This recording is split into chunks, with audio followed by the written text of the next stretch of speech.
Good morning. Thanks for your company. This Friday, the 31st of July, I'm Jessica Amir, a market analyst with Bell Direct.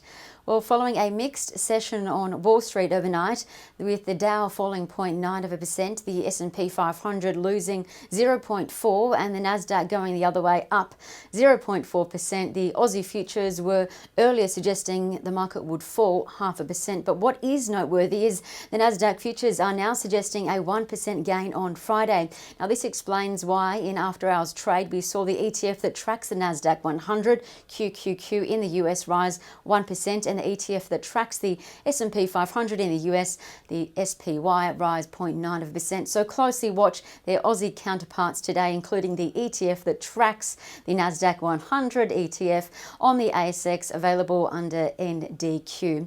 Overnight, the US did officially enter recession territory after the second quarter GDP reading came out with a fall of 32.9 following the 5% drop in Q1. The drop was not as bad as economists expected though, but still it was the biggest drop in history. So this saw people reshuffle their portfolios, chasing companies upgrading their earnings like big tech giants.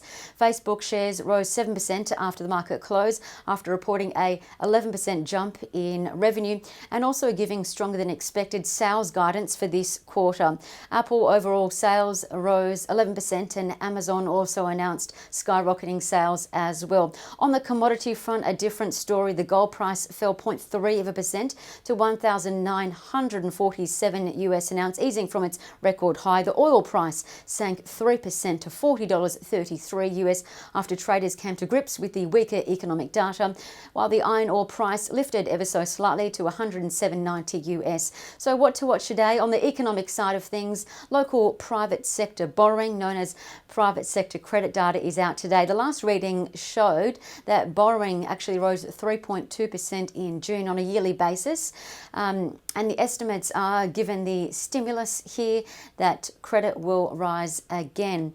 Now to three trading ideas. Well, firstly, Bell Potter reiterated CBA's buy rating and target to $78, implying 7% share price growth from yesterday's close of $73.01. Now, CBA assessed the full range of its customer remediation of the issues and increased their allowance for remediation payments, taking the total aligned advice remediation cost to $834 million. Now, this amounts to 3% of the company's net profit, but Bell Potter already allowed for some of this, so only expects net profit after tax to be adjusted down by 2%, which means expect FY20 net PAT to come in at $9.45 billion and expect a final dividend of 20 cents.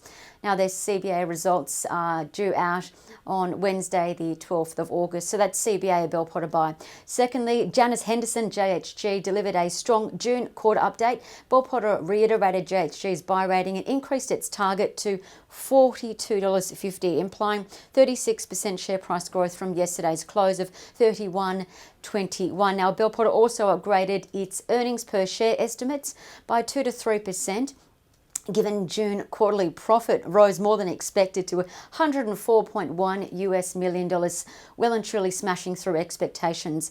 And thirdly, a sell. Following IOOF delivering disappointing quarterly results that raised a number of issues in their report that were not properly addressed, Bell Potter reiterated IFL as a sell, dropping its target to $4.20. I'm Jessica Amir. Thanks for your company. Happy trading. Stay safe.